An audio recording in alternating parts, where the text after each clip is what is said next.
Yo, ohayo gozaimasu, konnichiwa, konbanwa minasan. Balik lagi bersama aku Ganbar Official des.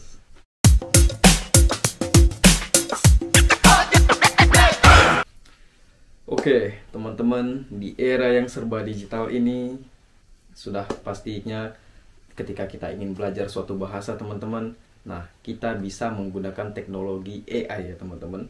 Nah, yaitu berupa ChatGPT, teman-teman. Jadi apa sih ChatGPT itu, Kak? Nah, ChatGPT itu adalah software untuk kita bisa belajar berbagai macam hal, teman-teman ya. Bukan cuma belajar bahasa doang, berbagai macam, teman-teman. Kita bisa ajukan pertanyaan apapun, dia bakal jawab, teman-teman, dan membantu kita dalam memecahkan masalah yang mungkin kayak seperti pelajaran ataupun pekerjaan, teman-teman ya. Nah, jadi kita bakal menggunakan software yang bernama ChatGPT ini, teman-teman. Ini teknologi AI, teman-teman. Untuk apa? Untuk meningkatkan skill komunikasi kita dalam bahasa Jepang. Kita bisa juga ajak dia ngobrol, teman-teman, dalam bahasa Jepang. Nah, ini sangat rekomendasi untuk teman-teman yang mungkin nggak pede atau ya nervous, masih belum yakin sama kemampuan skill komunikasinya untuk ngobrol sama orang secara langsung. Teman-teman bisa latihan menggunakan software atau teknologi AI ChatGPT ini, teman-teman. Kalian bisa dapatkan ini tuh di App Store atau di Play Store ya, baik itu Android atau iOS. Kalian bisa dapatkan secara gratis. Kalian bisa langsung unduh dan langsung praktekkan, teman-teman. Nah, keuntungan kita menggunakan ChatGPT ini yaitu bisa menentukan topik yang kita inginkan, teman-teman. Nah, jadi kita bisa ngobrol sesuka kita, itu kita bisa improve bahasa yang kita inginkan. Nah, kalau sekarang kan kita bakal improve bahasa Jepang, teman-teman ya. Kita bakal latihan untuk meningkatkan skill komunikasi kita. Karena kan mungkin kayak ngobrol sama orang atau dalam aplikasi belajar bahasa Jepang sama orang gitu mungkin takut diejek gitu kan. Mungkin takut diejek nih atau nggak pede. Nah, tapi tenang aja, karena dia ini AI gitu ya. Dia bukan manusia, dia nggak akan pernah ngejek atau ngerosting gitu ya. Even bahasa kita itu masih kaku. Oke, langsung aja kita praktekkan, teman-teman.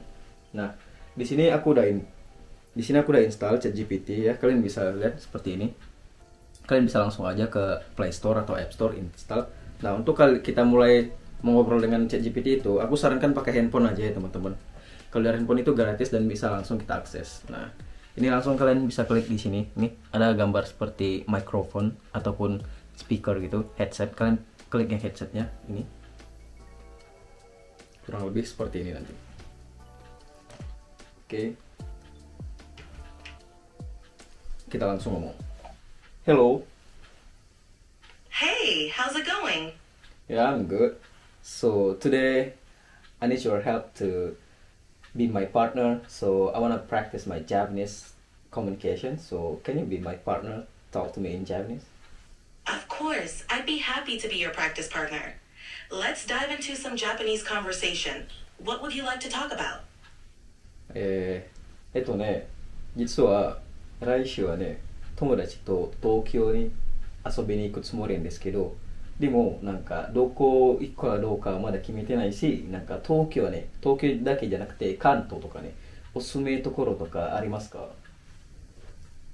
そうですね。東京も関東も楽しい場所がたくさんありますよ。東京ではお台場や浅草が観光におすすめですし、原宿や渋谷でショッピングも楽しいですよ。関東では鎌倉の大仏や箱根の温泉が人気です。どんなところに興味がありますか？そうですね、どんなところだろうね。渋谷とかショッピング行く予定もあるし、なんか友達やったらさ、なんかディズニーランド行こうって誘われたんで、ディズニーランドだったらどう？ディズニーランドはすごく楽しいと思いますよ。アトラクションやパレード、美味しい食べ物もたくさんありますし、友達と一緒ならさらに盛り上がるはず。ショッピングもディズニー限定の商品がたくさんあって、記念になるものが見つかるかもしれませんね。そうですね。でもさ、なんか友達はね、男なんですけど男同士やったらさ、ディズニー行くのはちょっと変じゃない感じやったら、だってほとんどはカップルだからさ、ディズニーやったらどうだと思う？それは確かにカップルが多いイメージがありますね。でも友達と一緒に楽しむことも全然ありだと思いますよ。ディズニーランドにはアトラクションやショー、食べ物など友達同士でも楽しめる要素がたくさんありますから、気にしなくてもいいと思います。そうですね。確かにな。まあやっぱりまあ渋谷とか東京ですね、行くわ。友達になんか伝えていく。おすすめありがとうですね。いいですね。ぜひ友達と相談して楽しい計画を立ててください。何か他に気になることや質問があればいつでも聞いてくださいね。はい。ありがとうございます。Nah, jadi mungkin ya kurang lebih ya seperti itu teman-teman. Mungkin ya bisa dibilang tuh kayaknya tuh formal ya, karena kan kita nggak ngobrol sama manusia gitu, kita ngobrol sama robot.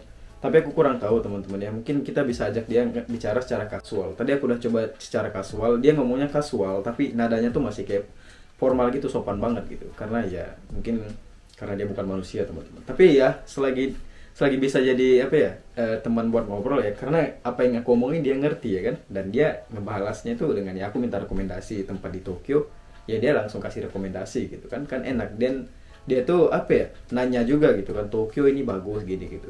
Intinya tuh ya hampir mendekati seperti manusia lah gitu cara dia berpikir teman-teman. Nah jadi tuh kita nggak punya alasan lagi tuh kayak aku nggak pede kak gitu kan, kenapa ya skill Kaiwa aku masih stuck gitu ya, padahal aku udah banyak hafal Bunpo, udah banyak hafal Kotoba gitu ya, tapi aku masih aja kayak nggak pede, masih nervous gitu, masih takut salah kalau ngobrol sama orang tuh. Itu yang bikin skill Kaiwa tuh nggak bisa apa ya, meningkat teman-teman. Intinya itu ya mungkin aku nggak bisa ngejudge kalian juga ya, mungkin ada beberapa orang yang kayak introvert gitu, nggak terlalu bisa berbicara dengan orang secara langsung gitu kan, tapi dia masih ingin meningkatkan skill Kaiwanya. Kalian bisa menggunakan ini teknologi AI ini, ChatGPT, kalian bisa pakai. Jadi kalian bisa practice, kalian bisa tentukan topiknya gitu. Intinya gini tipsnya, nggak perlu ngobrol lama-lama ya, yang penting konsisten ya, setiap hari gitu kalian tentukan topiknya. Kayak hari ini topiknya mau ngapain, besok mau bahas apa ya gitu, besok mau bahas anime, terserah kalian, mau bahas pekerjaan, mau bahas perjalanan, wisata, dia akan jawab semua apa yang kita tanyakan teman-teman. Ya jadi ya enak sih gitu, gratis gitu, bisa tinggal unduh ya. Pastikan internet kalian ya, koneksi kalian itu bagus agar suaranya itu nggak patah-patah dan agar dia bisa menangkap jelas suara kita ya teman-teman. Ya mungkin kurang lebih kayak gitu aja sih, penggunaan juga simple banget gitu ChatGPT ini. Jadi untuk teman-teman yang ingin meningkatkan skill Kaiwanya, untuk teman-teman yang masih ingin proses ke Jepang ya, gunakan teknologi dan manfaatkan waktu kalian sebaik mungkin. Jadi kayaknya tuh karena di Jepang itu kurang lebih ya teman-teman, untuk skill Kaiwa agar kalian tuh enak kemana-mana bisa sendiri, itu minimal banget tuh kalian kuasain tuh Bunpo dan Kotoba yang 3. Karena kalau kalian udah kuasain itu udah enak banget. Apalagi kalian udah sampai N2, skill Kaiwanya, cara ngomongnya udah pede, itu gampang kalian bikin teman gitu, orang Jepang gitu. Ini tuh jangan terlalu formal, kaku gitu ya, santai aja, tapi harus sopan ya teman-teman. Jadi coba kita tanya dia sendiri aja teman-teman, kalau kalian nggak percaya bahwanya Kaiwa minimal sehari-hari itu N3 gitu, langsung tanya aja GPT ini. 質問があるんですけど、いい？もちろん、どうぞ質問してください。なんか日本に住みたいやったらさ、なんか日本語とか会話能力が最低何のレベルが持てないといけないですか？日本に住むための日本語能力は何をするかによって変わります。仕事で日本語を使う場合はビジネスレベルの会話能力が求められることが多いです。一般的な生活では日常会話ができる N3 レベルがあると安心です。ただし特定のビザや職種によってはもっと高いレベルが必要な場合もあります。でもさ、なんか普通の会話生活だったら、そっか、なんか会社とか工場だったらさ、N3 のレベルだったらなんかいけるですね。十分かな。そうですね。日常会話や基本的なコミュニケーションができる N3 レベルがあれば、普通の生活や職場での会話には十分対応できるでしょう。ただ、専門的な内容やビジネスシーンではもう少し高いレベルが求められることもあるので、その点は意識しておくといいかもしれません。確かにね、会話能力が上手だったら、なんかビジネスだったら、お仕事はね、エンジニアだったらさ、なんか日給とかね、N2だったらさ、それはもっと認めてもらえるよね。そうですね。特にエンジニアのような専門職では、ビジネス日本語や技術用語の理解が求められることが多いです。N2 や N1 レベルの日本語能力があると、より高く評価され、仕事の幅も広がりますね。準備や勉強を重ねていくと、きっと日本での生活や仕事が充実すると思いますよ。そうですね. Summary,わかりました. Oke, nah jadi ya kan bukan berarti aku tuh kayak yang ada-ada gitu, minimal tuh harus N3 gitu. Memang bener kan teman-teman, seperti aku bilang tuh, karena ya apa ya, karena aku udah ngalamin juga ya, aku udah hampir 2 tahun di sini tuh, memang kurang lebih tuh kita tuh harus menguasain tuh skill Kaiwa itu di level N3 teman-teman. Baik bunponya, kotobanya itu untuk kehidupan sehari-hari itu memang N3 gitu. Jadi jangan kita tuh merasa udah N4, udah punya sertifikat N4, udah punya SSW, mau jadi Tokotegino gitu. Kita nggak mau ningkatin skill Kaiwa gitu kan. Karena udah ngerasa udah capek belajar nih gitu ya kan, dari mulai untuk dapatin JLPT atau JFT, dari untuk mulai ngejar SSW gitu. Pengen santai-santai enggak gitu. Jadi selagi masih di Indonesia, selagi masih punya banyak waktu gitu, tingkatin terus skill Kaiwa kita teman-teman. Bahkan ketika kita juga sampai di Jepang tuh harus kita tingkatin lagi gitu. Dari yang tadinya di Indonesia N3, skill Kaiwanya pas sampai Jepang tingkatin lagi sampai N2 gitu. Ya jadi ya bagus gitu, bisa nanti naik jabatan gitu kalau skill Kaiwanya bagus gitu kan. Kerjanya juga bagus. Ya seperti yang aku bilang teman-teman, skill Kaiwa itu paling penting. Skill komunikasi itu paling penting, terutama untuk kita yang bekerja di Jepang. Dan juga untuk teman-teman yang ingin bekerja ke Jepang ya. Jadi mungkin kurang lebih segitu aja video dari aku kali ini. Ya, 最後まで見てくれてありがとうございました。次の動画でまた会いましょう。バイバイ。